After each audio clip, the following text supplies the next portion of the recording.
JP English Medium Saraswati Group of Education. Today I am conducting this session for grade 5. Subject is math. We are discussing chapter number 4, profit and loss, and this is my session number 2 for this chapter. So kids, in today's session we will start with exercise 4.3. But before that I would like to introduce to you that how do we check the bills that are given to you by a shopkeeper. अगर आप किसी shop में जाते हो और shopkeeper आपको bill देता है किसी चीज का, बिल मतलब क्या? A summary in which they have written, they have mentioned what goods you have bought, how much is the quantity, quantity मतलब कितने लिए, और एक यूनिट का क्या प्राइस है. फॉर एग्जाम्पल से अगर आप 1 चिप्स लेते हो, 1 पैकेट ऑफ चिप्स, तो इट कॉस्ट 5 रुपीज. तो अगर आप 5 पैकेट्स लेते हो चिप्स के तो कितने रुपीज होंगे? 1 पैकेट के 5 रुपीज, तो 5 पैकेट का मतलब है 5 packets into 5 rupees, that is 25 rupees. Total आपका बिल होगा 25 रुपीज का. करेक्ट? तो इसी तरह से बिल्स को हम चेक कर सकते हैं जो आपके शॉपकीपर आपको देते हैं. In exercise 4.3, this exercise is also regarding the bills जो आपके शॉपकीपर आपको देते हैं. Let's see what they have written in the question. Question 1. Question 1 में आपको 2 questions, that is question A and B दिए गए हैं. Let us see what is given in question A. Main question 1 is check the following bill. इन दोनों bills को आपको check करना है क्योंकि कभी कभी ऐसा हो जाता है कि अमाउंट में कोई मिस्टेक हो सकती है.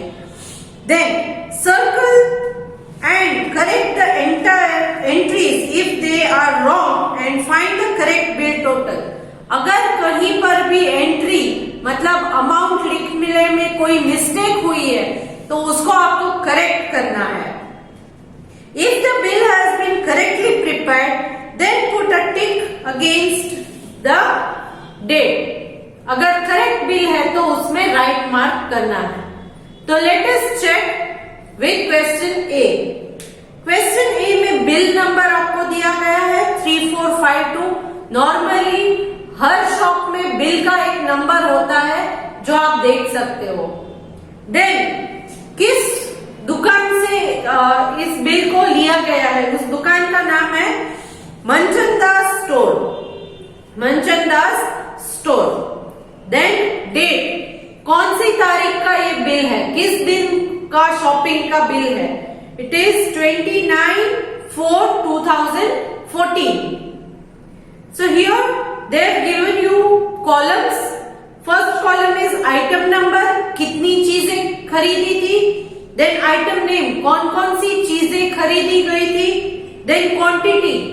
See for example, item number 1 है spinach, मतलब के पालक. 2 bunches, मतलब 2 bunch पालक के लिए थे. Next column is rate per unit. Rate per unit मतलब 1 bunch पालक है तो उसके कितने रुपीस है. 1 bunch पालक का यहाँ दिया गया है 15 पर bunch. 15 है, ब्रैकेट में दिया गया है इन रुपीस, ऊपर आपको मेंशन किया गया है. तो 1 बंच पालक का 15 रुपीज.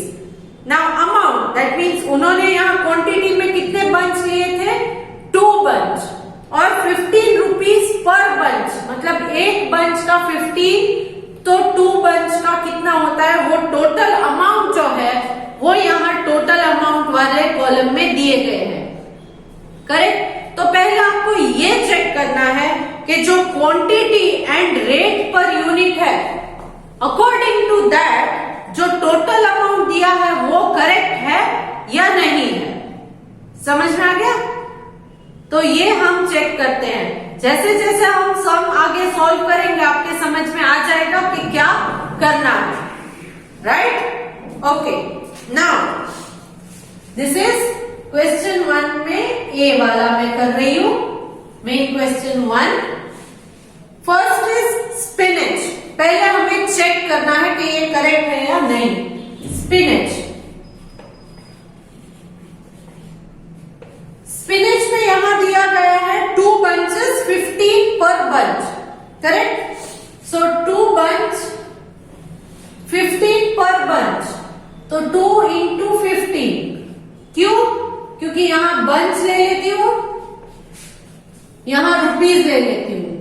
तो 1 बंच का 15 रुपीज पर बंच, 15 पर बंच मतलब 15 rupees for 1 bunch.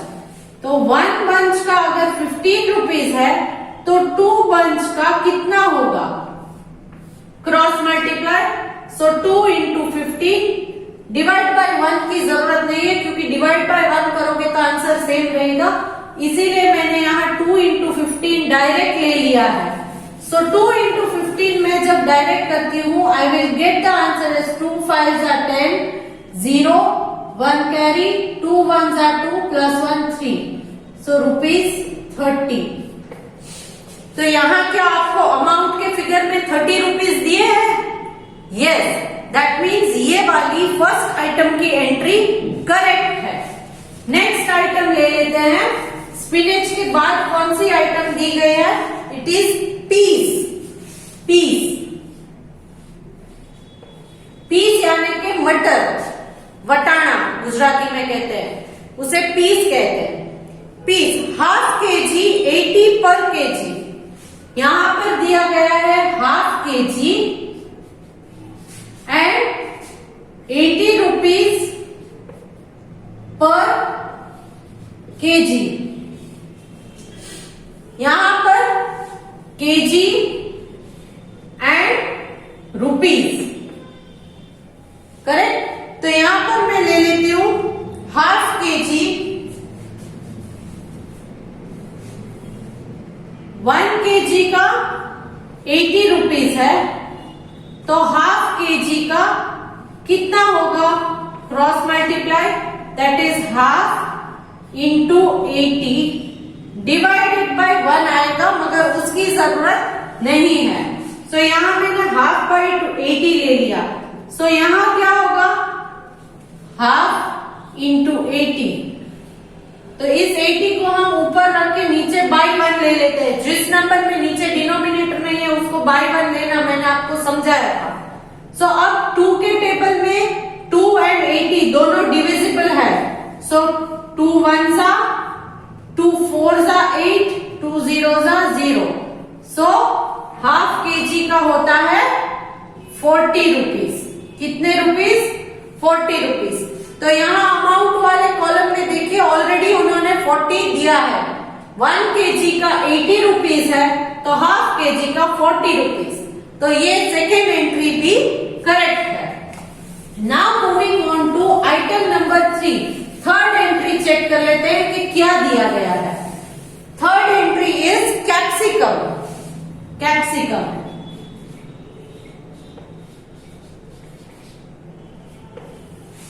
Capsicum they have given 250 gram, 52 per kg, 250 gram है and that is the amount is 52 per kg, 52 per kg, correct. तो यहाँ पर kg दिया है, so 1 kg is equal to 1000 gram, correct. 1 kg is equal to 1000 ग्राम।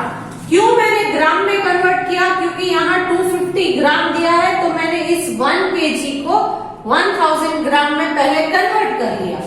अब KG या तो फिर ग्राम ले लेते हैं, क्योंकि यहाँ मैंने ग्राम में कन्वर्ट कर दिया है, ग्राम एंड रुपीज। तो यहाँ 1000 ग्राम दैट इज 1 केजी के 52 रुपीज है, तो 250 ग्राम के कितने रुपीज होंगे? Cross multiply, that is 250 into 52 divided by 1000। Now 0 0 get cancel. अब बचे 25 एंड 100, तो या तो आप 25 और 100 को कट कर सकते हो, 25 के टेबल में 100 डिविजिबल है, या तो आप 52 और 100 दोनों इवन नंबर्स है तो इनको भी 2 के टेबल में या किसी और टेबल में अगर वो डिविजिबल है तो कट कर सकते हो। मैं यहाँ 25 बाय 100 को कट करूंगी, 25 1s are 25 4s are, 25 4 जा 100 आपको आएगा। आप चेक करना चाहो तो 25 इंटू 4 ले सकते हो, you will get the answer as 100। तो यहाँ मैंने 25 1 जा 25 4 जा 100 कैंसिल किया है। Now here it is 4 and 52, क्या 52 4 के टेबल में डिविजिबल है? यस, 4 1 जा 4, here 4 1 जा 4, 1 remaining, that will become 12, 4 3 जा 12, so the amount is rupees 13। तो 250 ग्राम के कितने रुपीस हुए? ₹13। यहाँ आपकी अमाउंट के कॉलम में रुपीस दिए गए हैं ₹26। That means third item capsicum की एंट्री रॉन्ग है बिल में 250 ग्राम की एंट्री है 26 रुपी, बट आपने चेक किया तो you will get 250 gram will cost ₹13। कितने रुपीस? 13। तो ये एंट्री रॉन्ग है। Clear?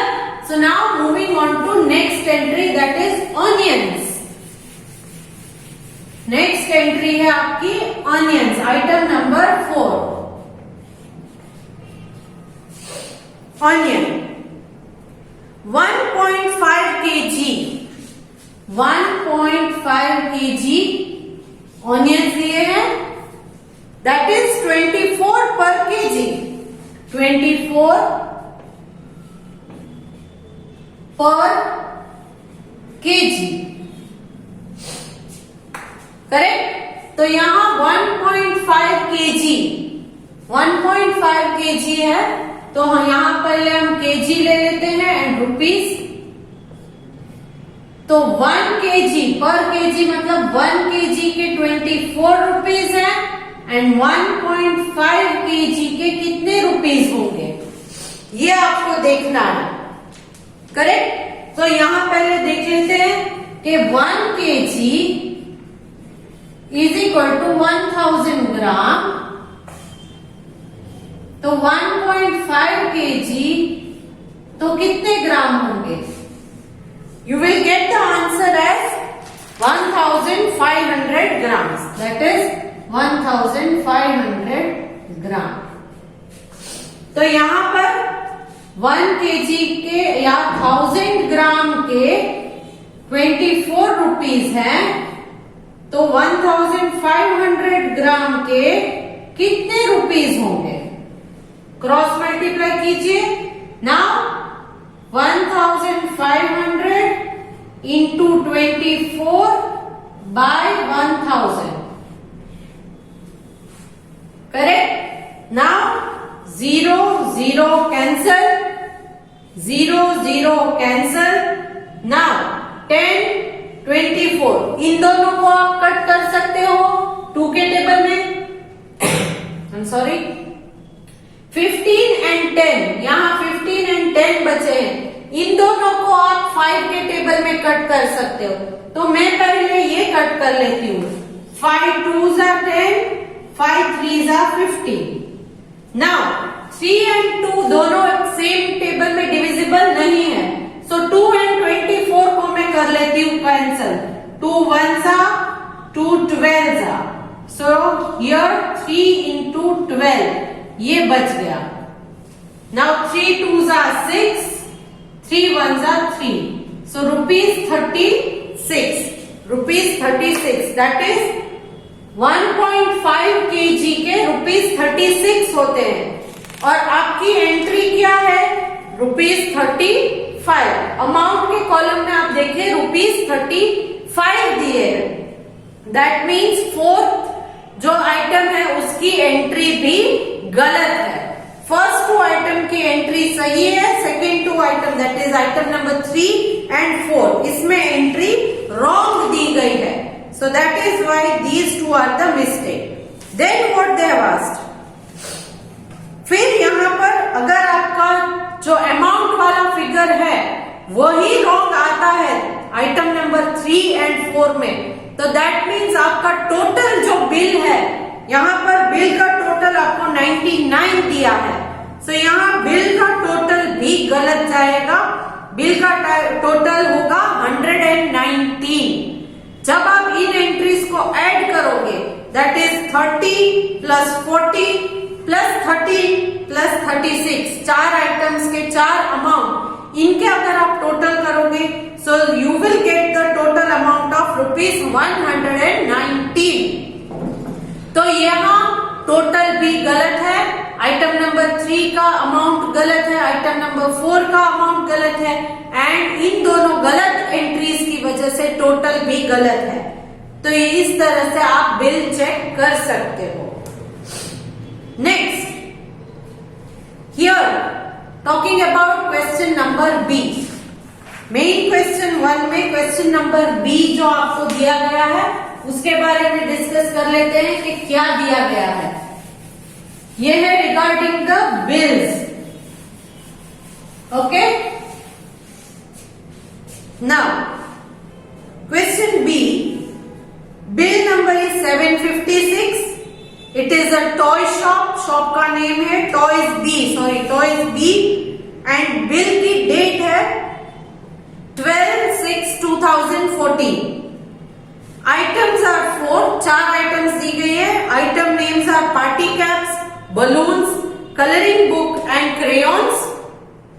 Quantities 12, 24, 7 and 5।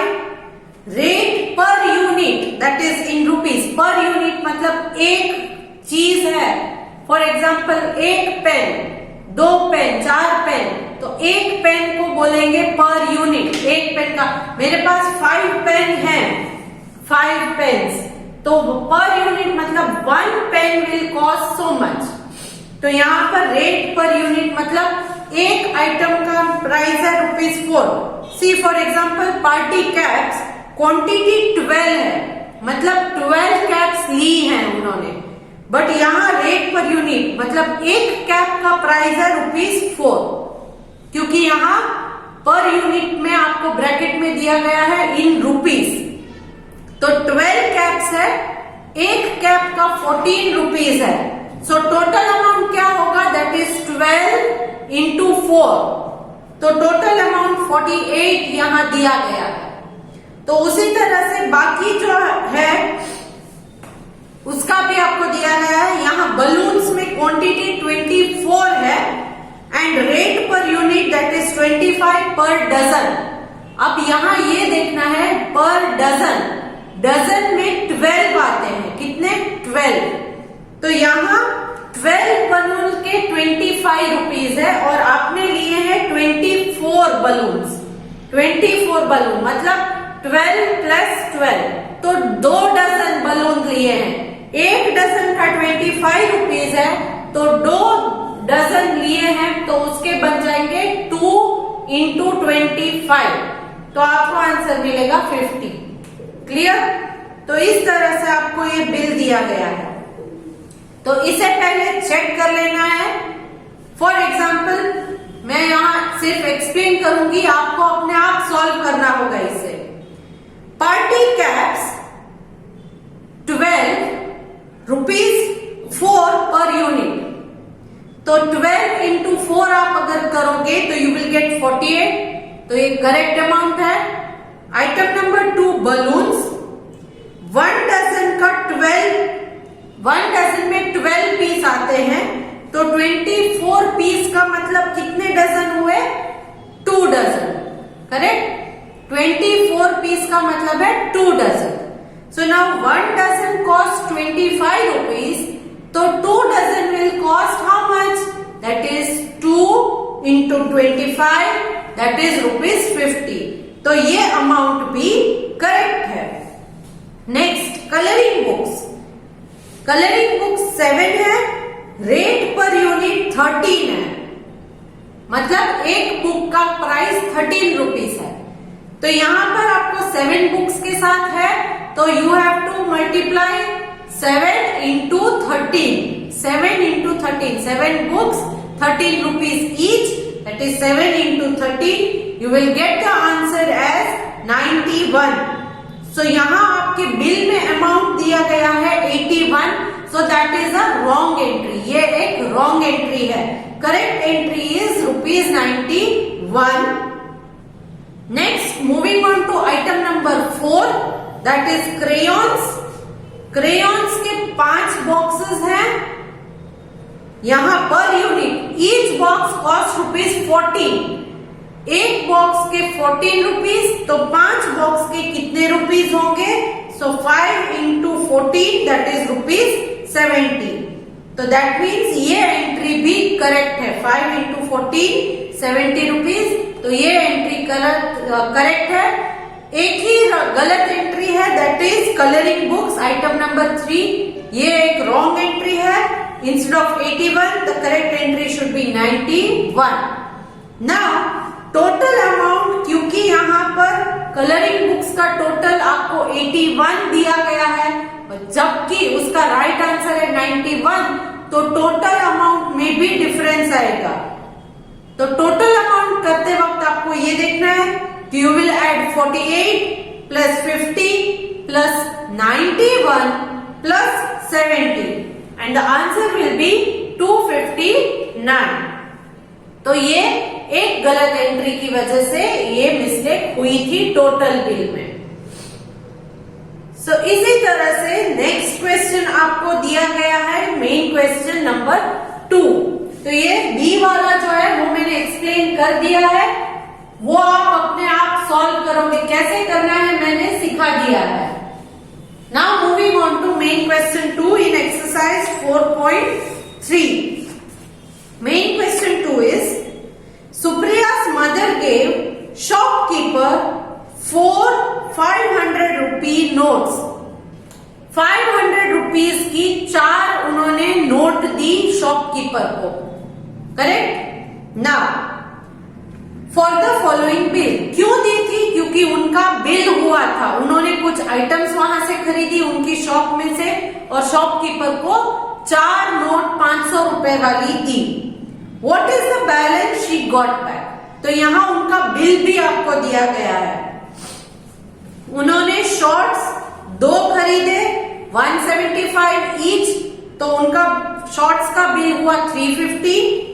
T shirt 4 खरीदे थे, एक टी शर्ट का 123 रुपीज, तो 4 टी शर्ट के होते हैं 492 रुपीज. नेक्स्ट, स्कर्ट एक खरीदा था, एक स्कर्ट का प्राइस है 165, so the amount is also 165, क्योंकि एक ही खरीदा है. जीन्स 3 लिए थे, एक जीन्स का कॉस्ट है 249 रुपीज, तो 3 जीन्स के कॉस्ट होते हैं 747 रुपीज. तो उनका बिल का टोटल होता है 1754 rupees. Now what they have asked. First, just see, Supriya's mother gave shopkeeper 4 500 rupee notes. तो 4 नोट 500 रुपीज की दी है, तो टोटल कितने रुपीज दिए? 4 5 20. सो उन्होंने शॉपकीपर को 2000 रुपीज दिए हैं, जबकि उनका बिल कितने का है? बिल का टोटल क्या है? 1754. So here they have asked what is the balance she got back. So she gave to the shopkeeper 2000. Bill amount is 1754. तो यहाँ 2000 रुपीज में से 1754 रुपीज शॉपकीपर अपने पास रख लेगा और बाकी के बचे पैसे वो रिटर्न कर देगा. करेक्ट. तो यहाँ पर सब्ट्रैक्ट किए हैं मैंने. So as I told you कि 0 है तो बोरो करना पड़ेगा, बट यहाँ कहीं पर नहीं है, तो will start borrowing from here. 2 में से मैंने 1 यहाँ ले लिया, यहाँ बच जाएगा 1. 10 में से 1 यहाँ, तो here it will be 9. Again borrow 1, here will be 9. Now 10 minus 4 is 6, 9 minus 5 is 4, 9 minus 7 is 2, and 1 minus 1 is 0. So she will get rupees 246 back. Supriya's mother will get rupees 246 back from the shopkeeper. तो इस तरह से आप इन sums को solve कर सकते हो, bills को चेक कर सकते हो और ये जो एक्सरसाइज 4.3 के सम है वो सॉल्व करोगे। I am sending a PDF जिसमें ऑलरेडी मैंने ये सम सॉल्व किए हुए हैं। आई होप कि you will not copy the PDF as it is in your book, but you will try to solve the sums by yourself. Just go through the PDF and check your answers. Okay? Okay, तो चलो. Here we come to the end of discussion of this chapter. ये chapter हम यहीं पर खत्म करते हैं. Next session we will start with chapter number 5, geometry. But before that, I would like you to complete your CW book with good handwriting, no mistakes. And ये math से मैंने पहले भी बोला है कि क्वेश्चंस आप पेन से लिख सकते हो बट उनके सॉल्यूशंस जो है वो पेंसिल से करने हैं। क्लियर? चलो, let me take your leave now, bye.